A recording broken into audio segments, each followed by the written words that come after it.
Buenas de nuevo. Conectémonos.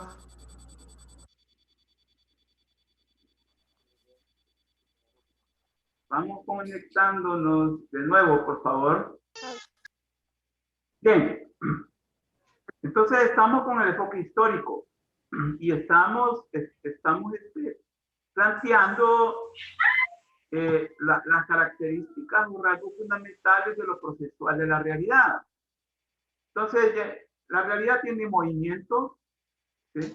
Y eso es muy importante para la historia porque si la realidad tiene movimiento, ese rasgo, no hay como la historia para evidenciarlo, ¿sí?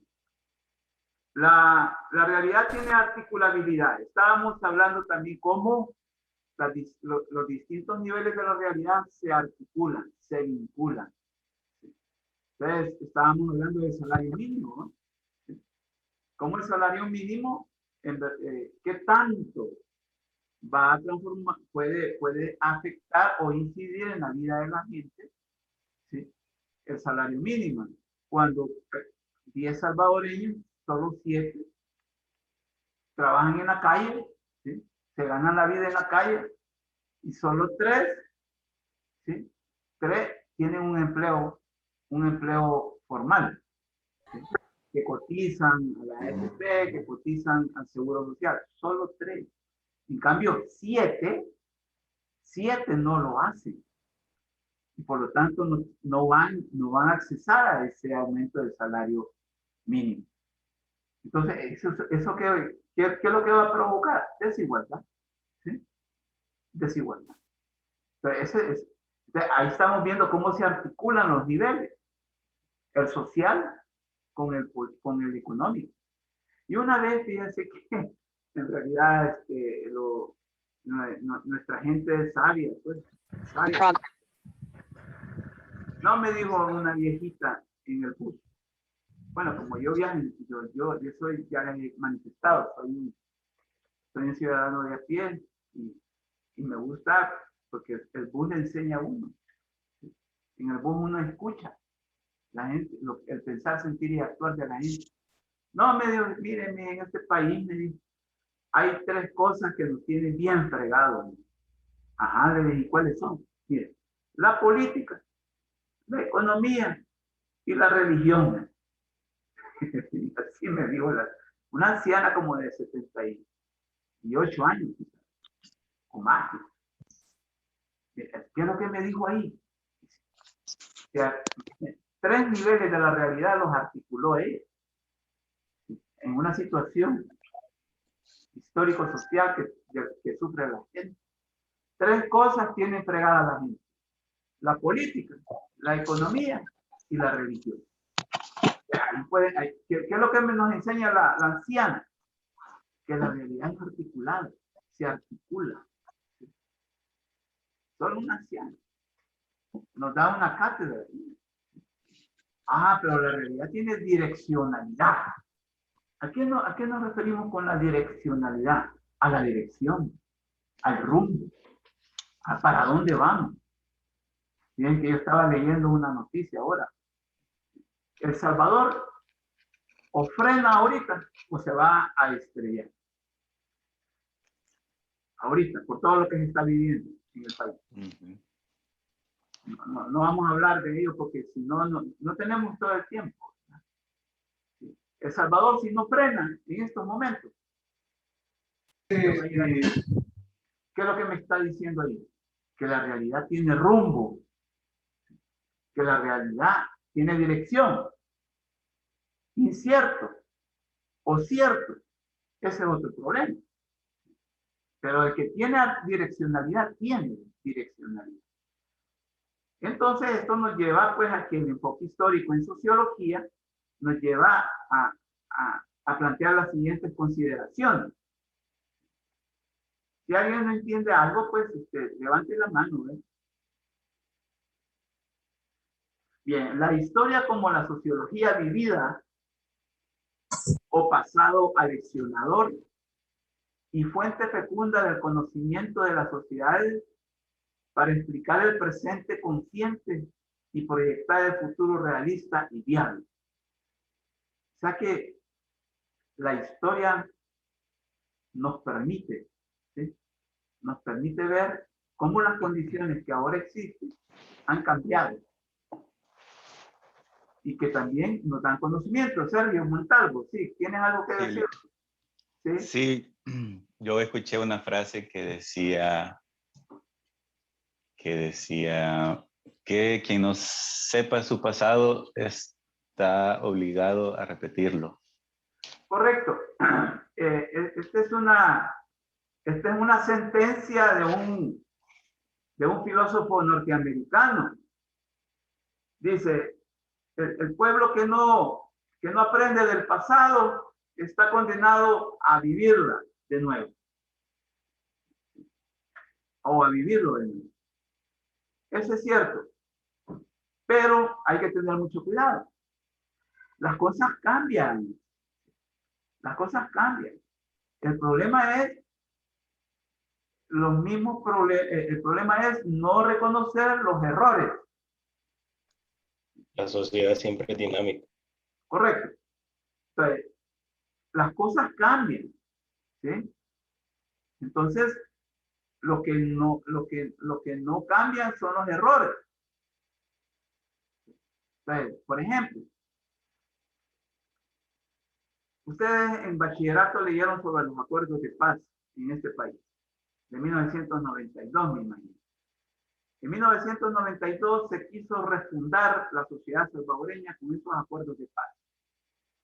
Se quiso como resolver o empezar a resolver tres problemas. Uno era la exclusión política, otra era el respeto irrestricto a los derechos humanos y otra era solucionar los problemas económicos.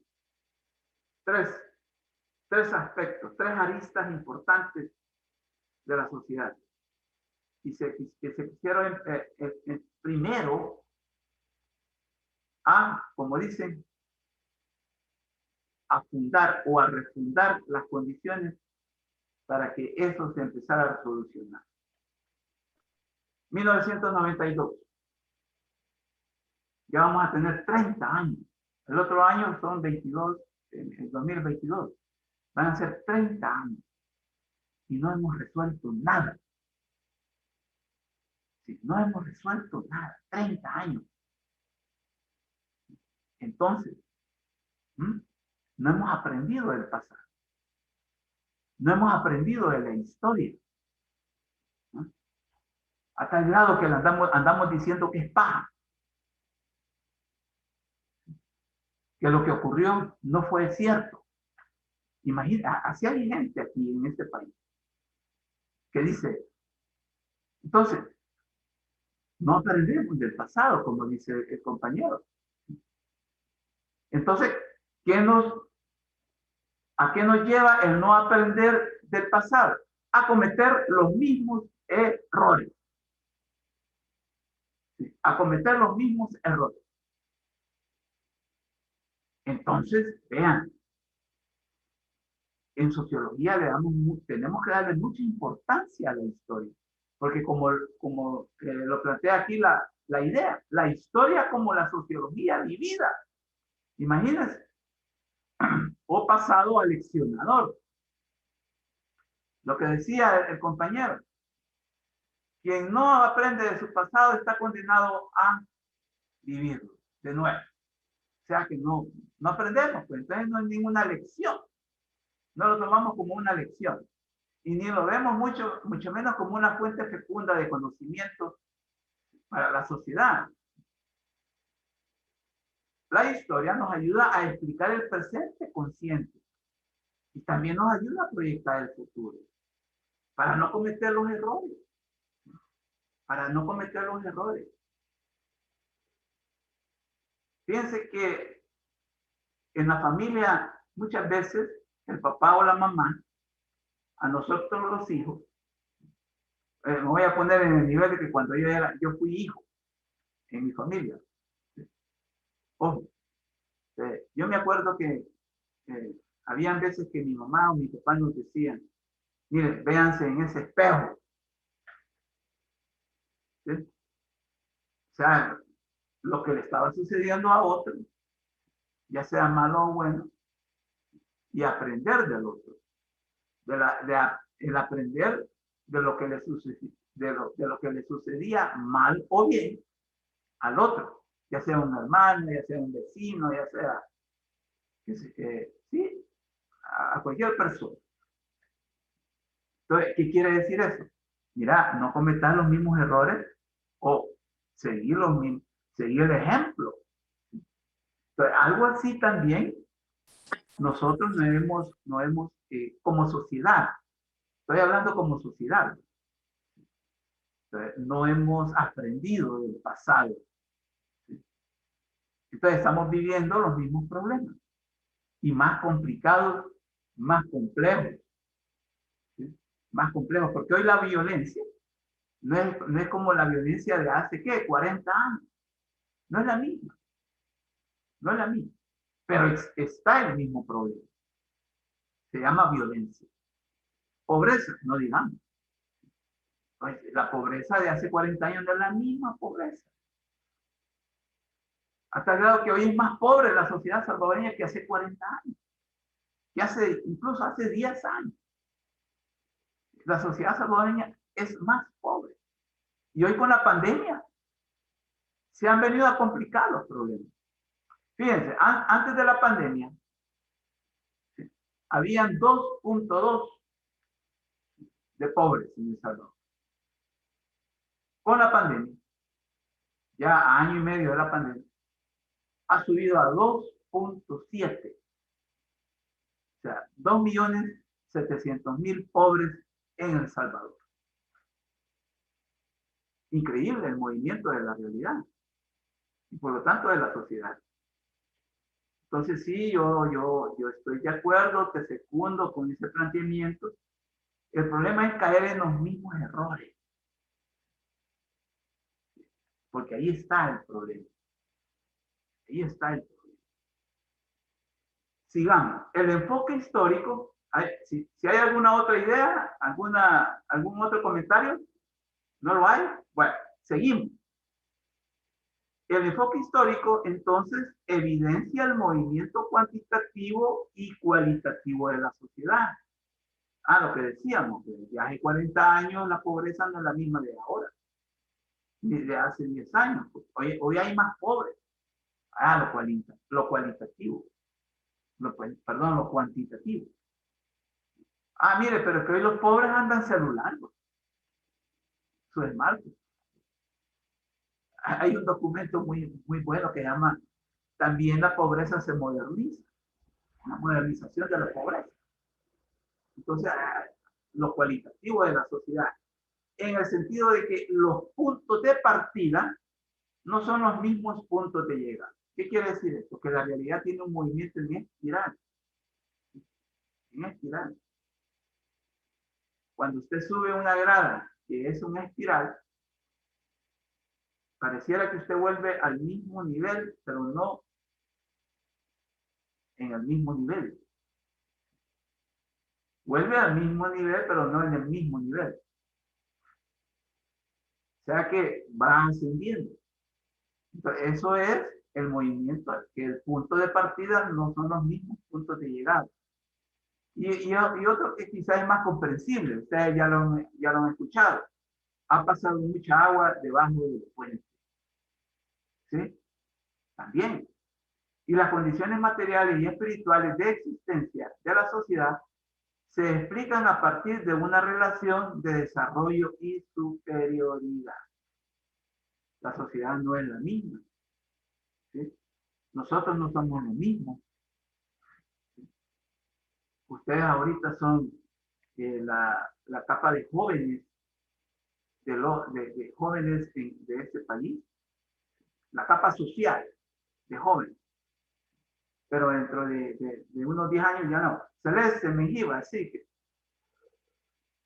Sí, licenciado. Cuando usted dice que, bueno, cuando está hablando acerca de la gente pobre, ¿usted habla de la pobreza extrema o de gente pobre que trabaja pero aún así no puede alcanzar sus metas, por decirlo así? Sí, claro, en realidad hablaba de la pobreza en abstracto, ¿va? Porque está la pobreza relativa y está la pobreza absoluta. Ahora bien, yo tengo un punto de vista. Eso de que hasta el documento que usted mencionó de que la pobreza tiene tecnología, ¿Sí? siento que también aplica bastante y no se habla, bueno, no menciona mucho lo que es la movilidad social ahorita.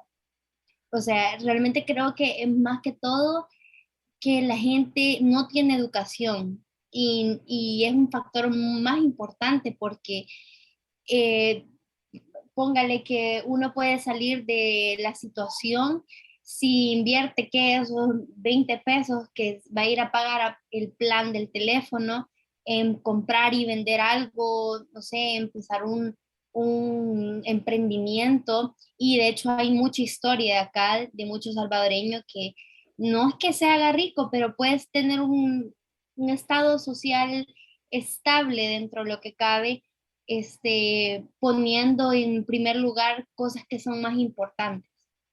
Correcto. Entonces, siento que no nos debemos enfocar tanto en que, ay, sí que el gobierno no les da o que no hay igualdad, sino que más en la educación, que es lo más primordial, porque si tenemos más educación como salvadoreños, creo que fuéramos un país mejor.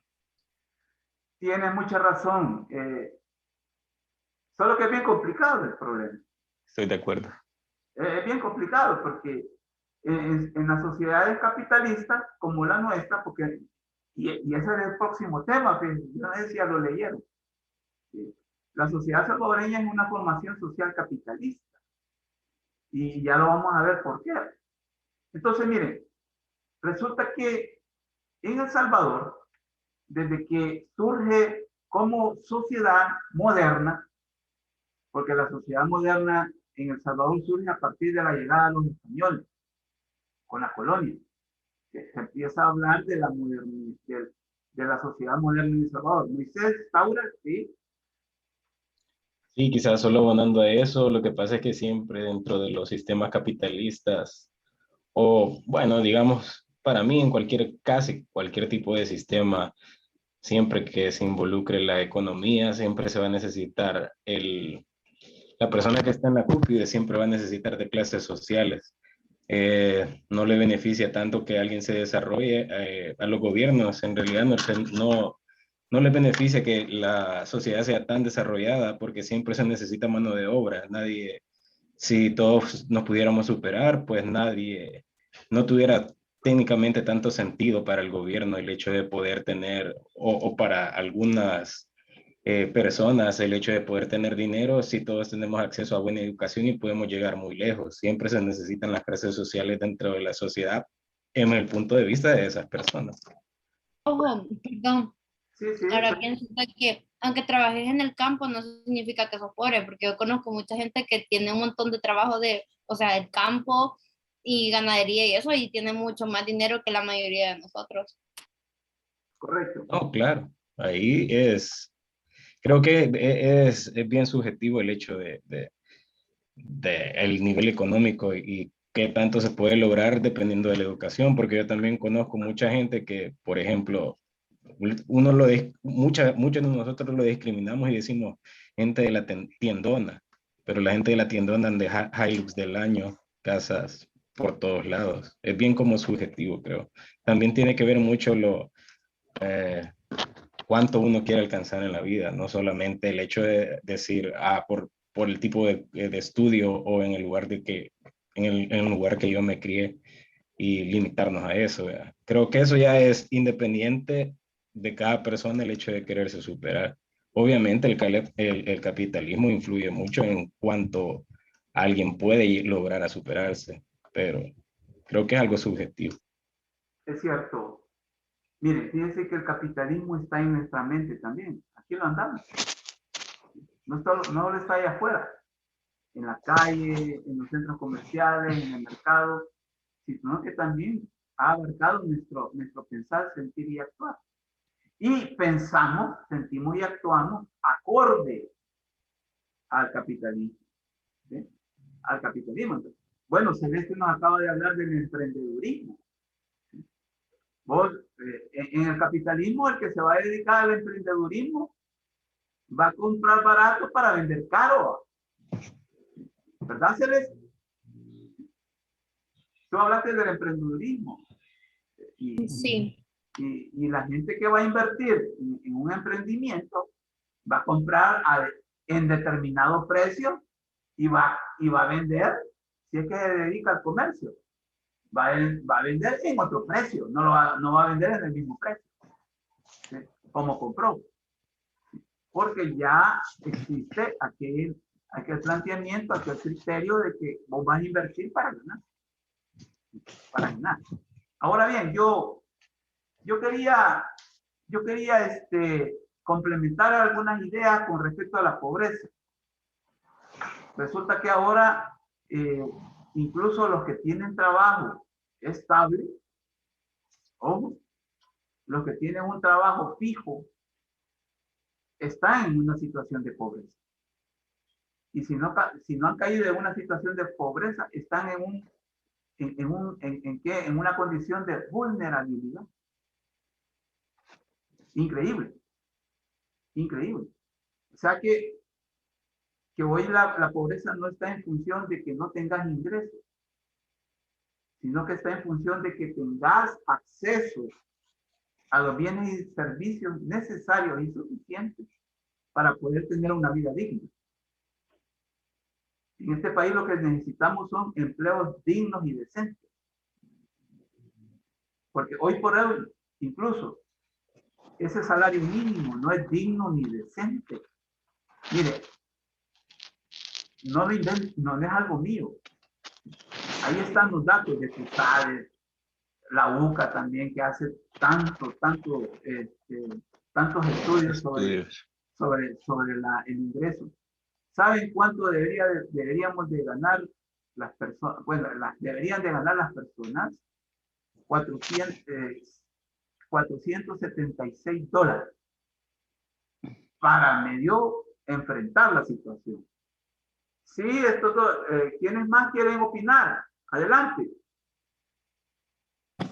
De hecho, ¿cómo se llama? El país, o sea, El Salvador, para los pobres que es en general y que literalmente el promedio del salario aquí en el país es de 373 más o menos, 306 es lo que gana la mayoría. A eso va a llegar, pero en el área urbana. Sí, pero el área urbana es de 373 más o menos. Pero eso va a llegar a partir del 1 de agosto. Sí, a partir de eso. Y ahorita no. Actualmente y los años anteriores, por lo que estoy leyendo, de 306, y eso ya lo había medio leído, que el precio de la canasta básica aquí del país es súper caro para lo que se come y también para lo que se gana, porque en el área rural es de 144, casi $145, y en el área urbana es de 202. Y ahí no van cuenta ni siquiera los servicios básicos que es necesario, la casa, incluso el internet, que ahora es necesario básicamente para todo. Correcto. Licenciado. Sí, otra cosa de lo que usted está mencionando, de que debería ser de 400 y tanto de presupuesto como salario, pero también no enfocamos en que tal vez a la empresa grande no le afecta, pero ¿qué pasa con la mediana empresa? O sea, todos aquellos que tienen mediana empresa, los impuestos suben, hay que darle más salario y no sobreviven. Entonces, siento que, o sea, tal vez sí beneficia a los que están más pobres y a los de arriba no les afecta, pero a quien sostiene realmente la sociedad, que es la mediana empresa y la gente con, o sea, en un estatus medio, o sea, se ve afectada también por eso. Entonces siento que debería de ser algo más ecológico para todos y no solo decir como, sí, vamos a ayudar allá, pero no vemos las repercusiones que tienen para otros sectores. Yo no sé si ustedes se han dado cuenta con esto del aumento del salario mínimo. Bueno, el gobierno es el abanderado, digamos, de esto. De hecho, él mismo lo anunció. El gobierno anunció que va a aumentar el salario mínimo. No es como en otras veces, que hubo pláticas entre los trabajadores y los empresarios. Ya te doy el espacio, Sergio. Entonces dicen, mira, este país es tan raro, suceden cosas bien raras. Vamos a destinar un fideicomiso de $100 millones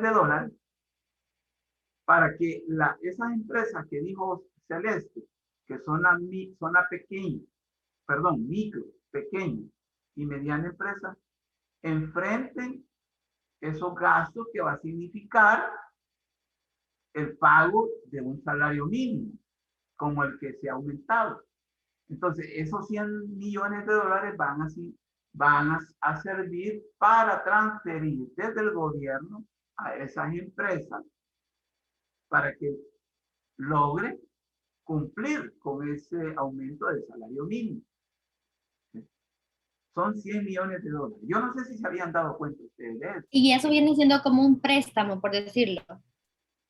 Yo leí de eso y no es un préstamo en sí. No es un préstamo. Mira, el gobierno nunca regala nada tampoco.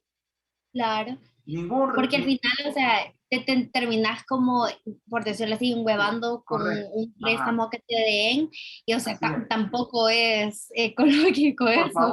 Por favor, tengamos cuidado cuando dicen que regalan. Eso no es cierto. Por favor, ni esa canasta que andan regalando llena de macarrones es regalada. No, eso no es regalado, lo vamos a pagar ustedes, yo. Nuestros hijos. Todos. Entonces, están esos esos $100 millones.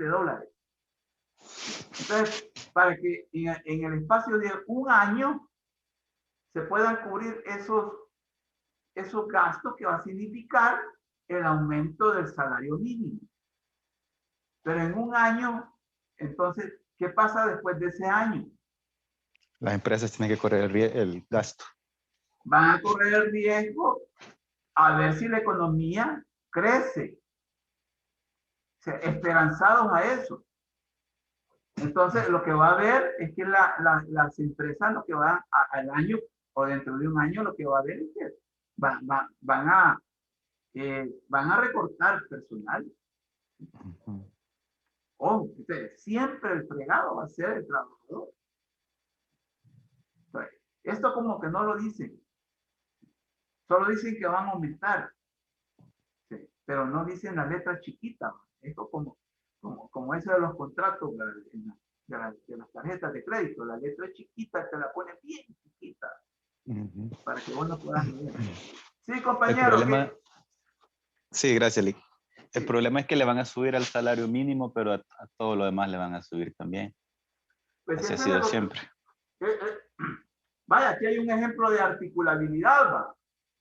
Entonces, medio anuncian un aumento de salario mínimo y ya subió todo. Y empiezan a subir todas las cosas.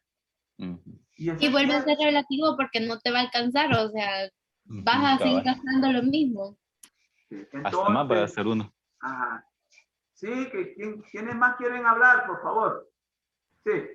Hey, Mica, yo quiero dar la opinión. Mi mamá me dice que hay en qué artículo que, o sea, ahorita nosotros estamos viendo como, wow, sí, le van a subir al salario, pero otras cosas le van a subir, pero normalmente se supone que el salario mínimo tiene que aumentar no sé qué % al año, y como no lo han hecho por varios años, uno lo siente así como que, uy, le subieron, pero fregaron a una empresa, hay gente que se va a quedar sin trabajo, pero como no lo han hecho por varios años, y sentimos como que, boom, nos dio.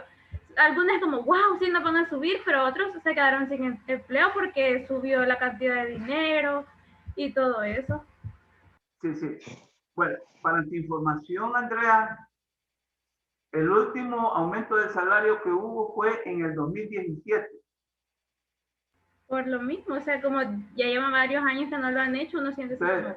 Y dice la ley, porque hay una ley, que debe de revisarse cada 2 años. Sí, cada 2 años debe de revisarse el salario mínimo vinculándolo con el costo de la vida. Ojo con eso. Entonces, en el 17 hubo un aumento. Entonces, tenía que revisarse en el 19, en el 2019. y no se hizo. Y hoy llevamos ya en el 2021, entonces debería de ser retroactivo, lógicamente, pero en realidad pues es miren, yo lo que veo es que esto es más propagandístico, esto es más de publicidad favorable al sector del gobierno y que no va a resolver los problemas, que no va a resolver el problema. Así que yo en realidad con esto del salario mínimo, como les digo, lo que va a provocar es desigualdad. Porque repito, de cada 10 salvadoreños, 7 están en la calle trabajando, vendiendo cualquier cosa. ¿Sí? 7. Y solo 3 están trabajando en una empresa, cotizando para el Seguro Social y cotizando para la EPS. O sea, ¿qué impacto? ¿Qué impacto? La vez pasada estaba oyendo a un economista de la UCA y decía, a lo más que va a llegar ese aumento de salario mínimo es como a aproximadamente 700,000 trabajadores y trabajadoras. Pero la población económicamente activa en este país es de 2.4 millones. O sea, ¿qué impacto va a tener? Mínimo, a mi modo de ver. Mínimo. Nomás un 24%, 25% de la población económicamente activa. Yo no sé si Celeste habló de la educación. Mire, la educación en realidad es el mejor mecanismo de movilidad social, ¿va? De defensa. Sí. La educación es la que nos posibilita superar condiciones materiales de existencia, gracias a que logramos, pues, desarrollarnos, ¿sí?, a través de la educación. Eso es cierto, la educación. Pero en El Salvador se está dando, pues, sí, que hay gente con 3 maestrías y lo que más gana es $700. Entonces, no siempre es así. No siempre es así. Hay excepciones. Hay excepciones. Así que, vean, estamos en una situación muy complicada en el país. Lick, perdón. Sí.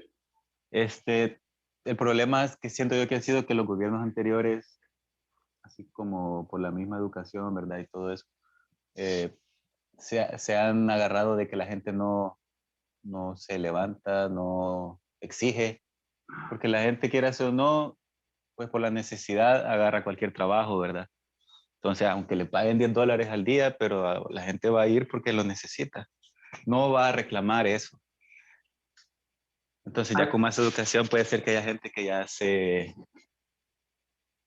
libere, Sí, exprese las cosas, haya más problemas sociales, disgustos. correcto. El nivel de escolaridad en el país sigue siendo de 6 años. Sexto grado. A nivel general. Y si usted lo sectoriza en el nivel, por ejemplo, en lo rural, es segundo grado, tercer grado. Ese es el nivel de escolaridad. Y a nivel urbano, 7 años. 7, 8 años. Pero eso, si usted lo une, para sacar un consolidado, llegamos al sexto grado. Tenemos un nivel de escolaridad bajísimo. Y para los retos y los desafíos que vienen, ¿sí?, no estamos preparados. Si seguimos orientando el 3.3% del Producto Interno Bruto a la educación, no vamos a poder. Necesitamos invertir el 6%. Mínimo. Y Pero, licenciado, una cosita. Otra sí, cosa es de que, pues, no en específico este gobierno señalando, pero la mayoría de los que ha habido prefieren invertir en cosas que totalmente nada que ver, y obviamente sabemos que hay mucha corrupción debajo, o sea, no solo es que malgasten el dinero.